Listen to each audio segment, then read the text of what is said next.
There you go. Oh, thank you. I think we still have. Heather. Good afternoon, everyone. Thanks for coming out today.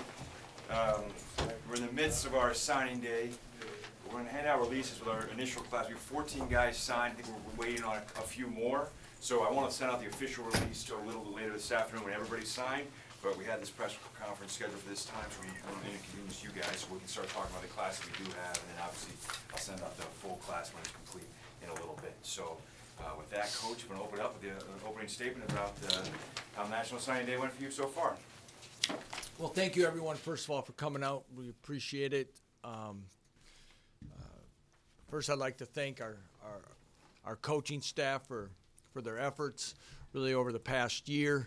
And, of course, the last couple months traveling the country, putting together what we feel is a quality class that'll help us take the next step in building our program and being the consistent winner that we want to be. Also like to take time to thank all our support staff people on campus, from academics, trainers, doctors, administrators. A lot of people really have to, are part of our recruiting weekends when a young man and his family come in to take a look at our campus, our program, and our community. And it takes a lot of people to make it work. And in our office, our operations people and internal people have a lot of things behind the scenes. So, John kind of alluded to a little bit earlier. I know there was releases a while back in December. We brought in 7 mid-year enrollees, and then added 14 names right now in the ever-changing fluid recruiting world. We still have some things that may play out here this afternoon. I think the thing that jumps out to me again is addressing some needs. Needs can be had through attrition or injury, graduation. A lot of things happen, and not all of them are 2 year. There's 4-year players, 2-year players, 3 years of eligibility. A lot of mixture that I think is really going to help our program move forward.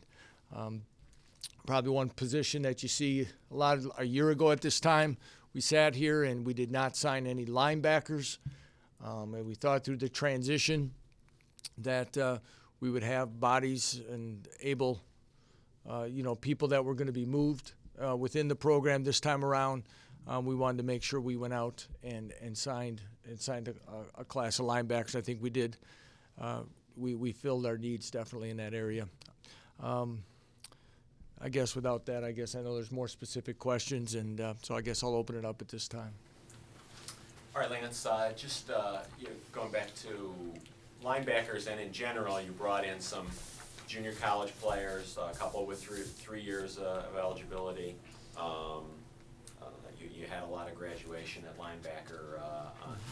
Can you comment on bringing in not just freshmen there, and in fact the fact you brought in the 7 guys mid-year? I mean, obviously you're not like pointing to a 2019 or 2020 or anything. No, and I think, first of all, I don't believe in quick fixes. I think when you build a program, you're going to build it for the long run, and that is always our goal. That said, from the first team meeting we've ever had is that it is also important that we were going to win for that senior class last year, and we will continue to strive to do so. I think when you look in today's college football world, everything has been sped up, from recruiting to time to get to build programs, all those things. So we want to make sure we were doing that.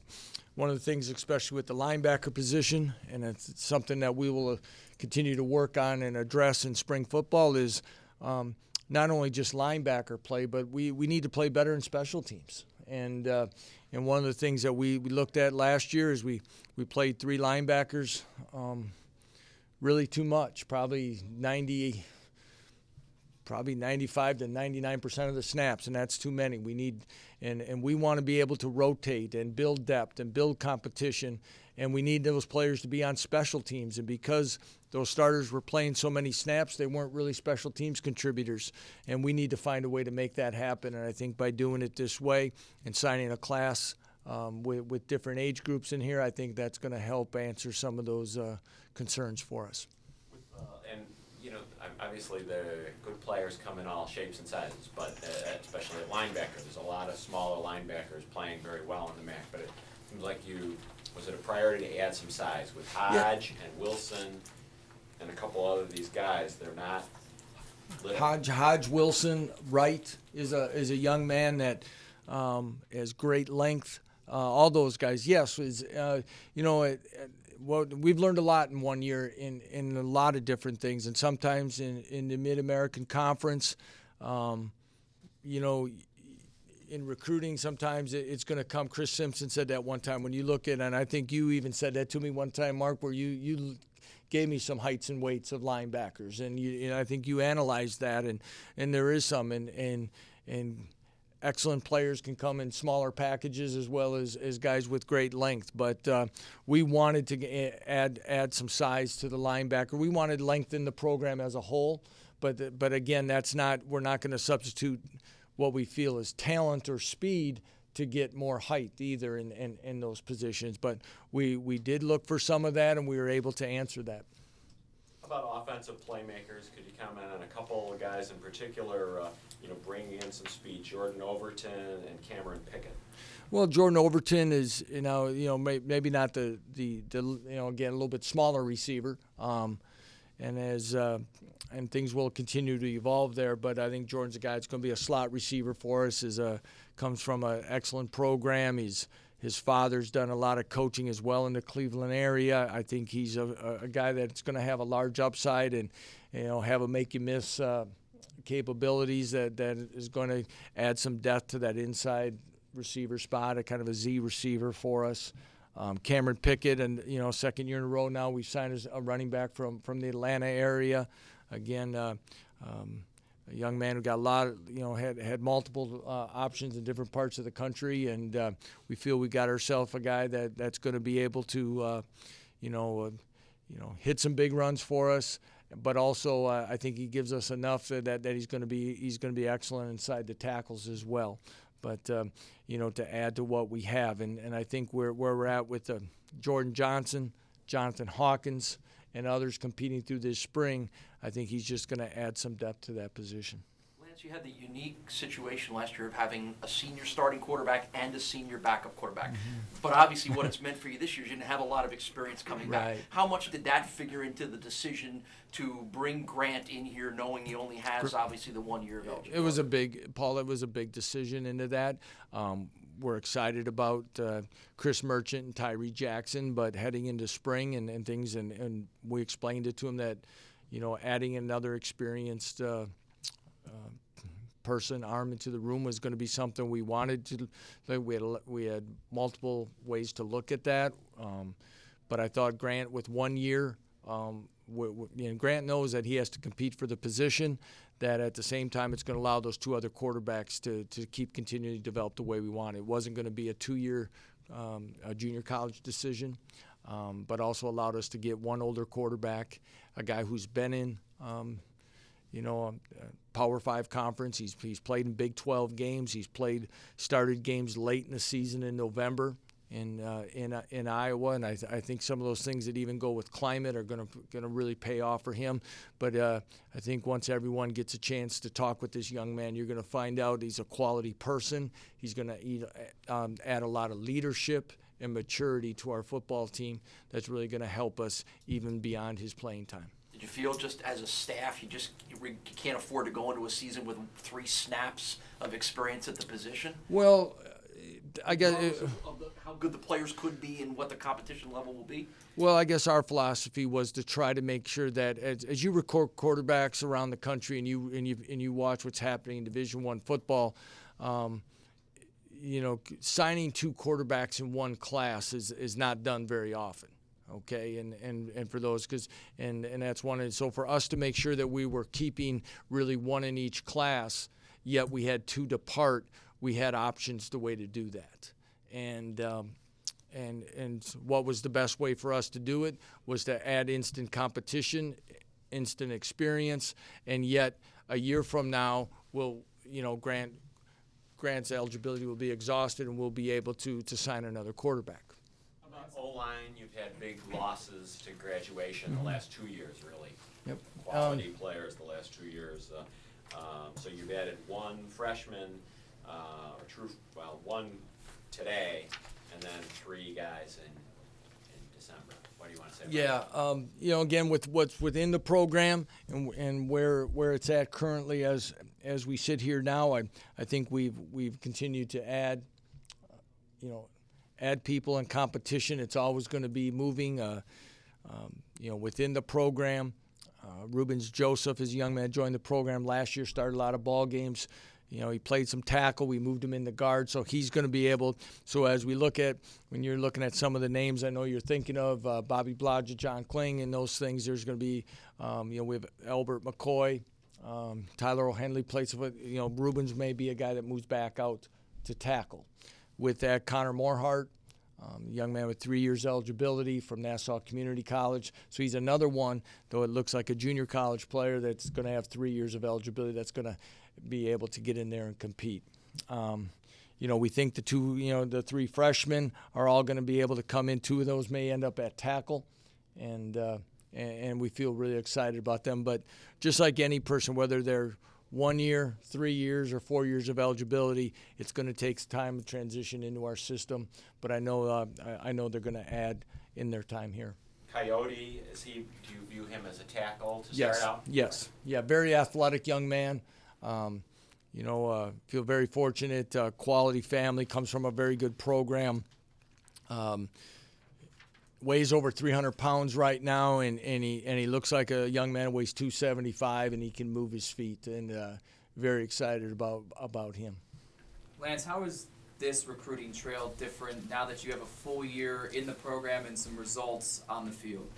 Well, I think last year as we went through, I sat here a year ago and we hadn't taken a snap in the program, and and then when you go through a spring practice, you're going against yourself. And there's no secret about it. What level of football most of us were coaching from before, and other places that we had been, there was going to probably be an evaluation learning curve about what it was exactly going to take.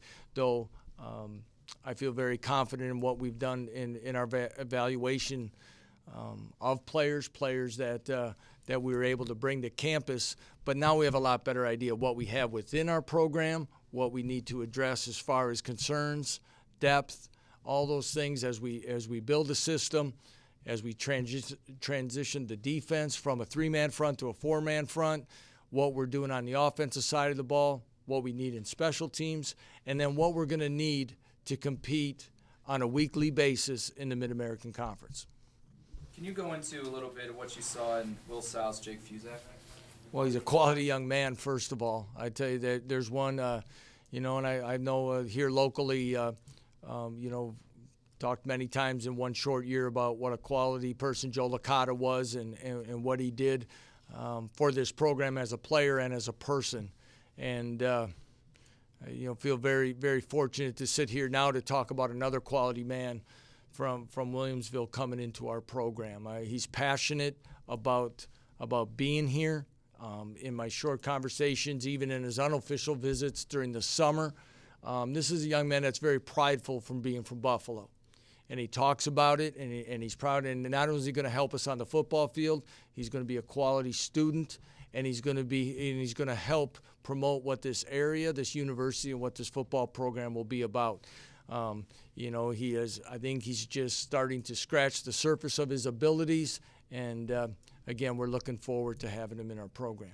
With a player like Dominic Johnson, big quarterback, would you want to consider Canada as a potential recruiting hotbed for the next couple of years? Well, I don't know. We're always going to. Andy Kolnicki is the assistant coach that right now that has Canada. I mean, some guys get states. We gave Andy a country, okay? And so it's his job to kind of look. But no, we're looking. Dominic's a young man that actually was here one time on a weekend. Nate Oates had called me about, he's over here and they were playing basketball, and that was one of the first times we ever met him. He's a very talented athlete who again is maybe raw at this time, but again, it was a matter with Dominic that with he had options of possibly prep schooling and doing things. There were some things that he might have been in the 17 class, but we decided, he's a guy that if a lot more people would have known about, I think the guy would have really blown up even more with attention. We're very fortunate to have Dominic coming in our program. Excited to work with him.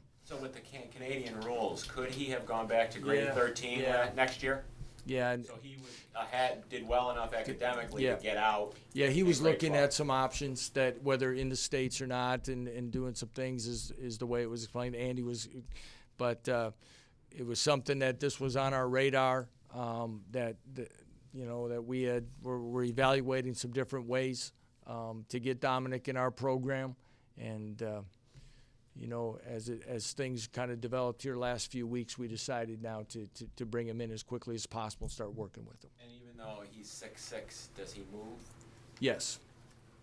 I'm very, very excited about his athleticism and what he's an excellent athlete, and I'm looking for you look at not as maybe there's some things that I think when with him and Tyree on the field at that position, sometimes Coach Kolnicki's gonna get a sore neck because he's got to look up a lot, and that's something that we're going to be excited about. But I think both of those guys, along with Chris Merchant and Grant Rohach, are going to give us the ability for some quarterback runs as we move along.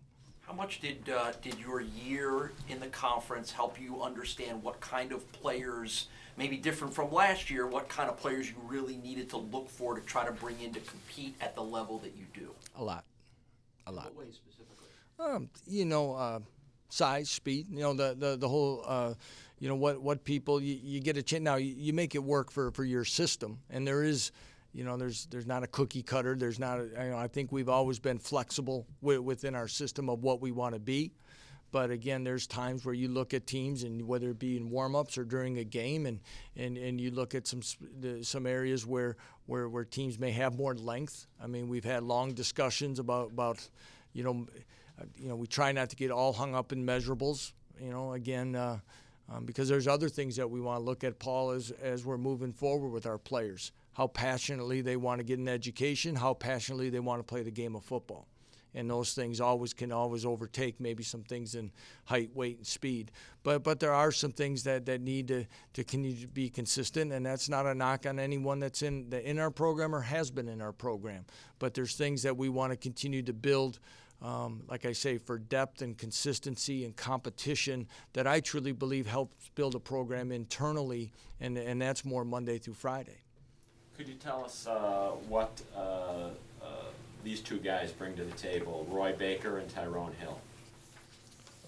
Both probably the first thing that you would notice, maybe again compared to what's maybe presently in our program, is more length at the corner position.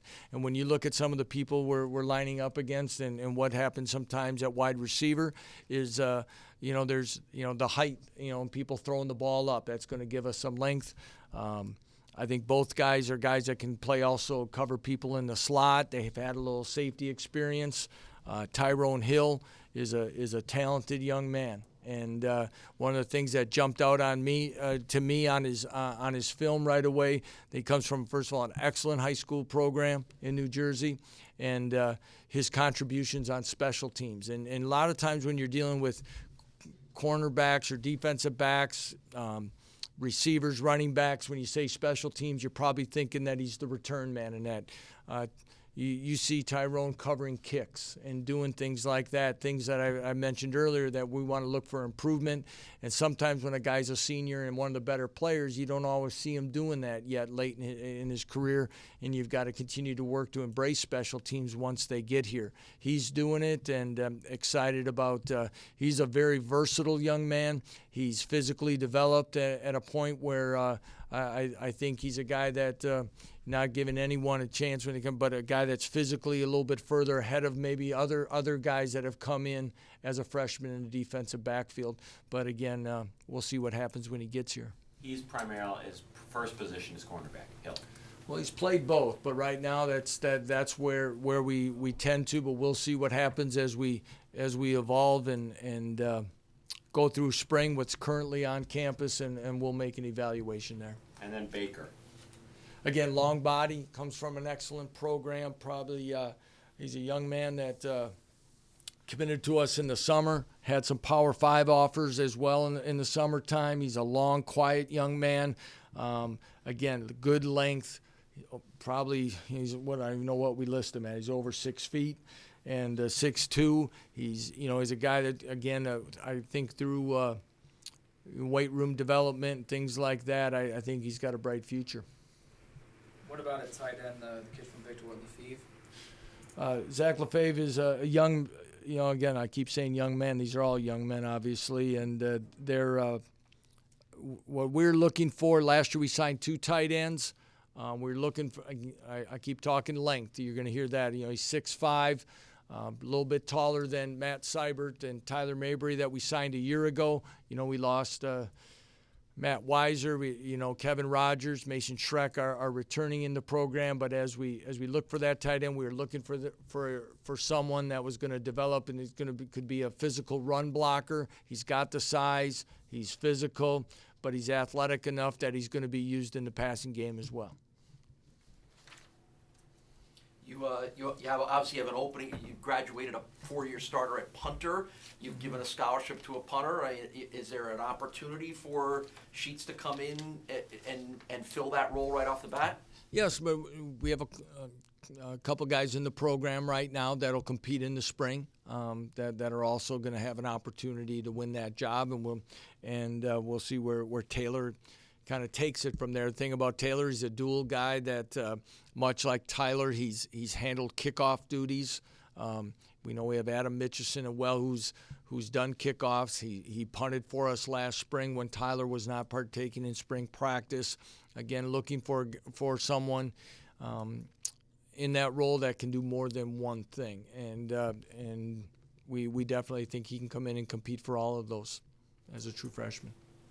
You mean as not just a punter or a kickoff guy, but also place kicker? No, I right now I think that'd be awful tough for a true freshman, especially not just mentally, but physically. What you have to get done in practice. I apologize there, Mark. I'm thinking more punting and the kickoff job.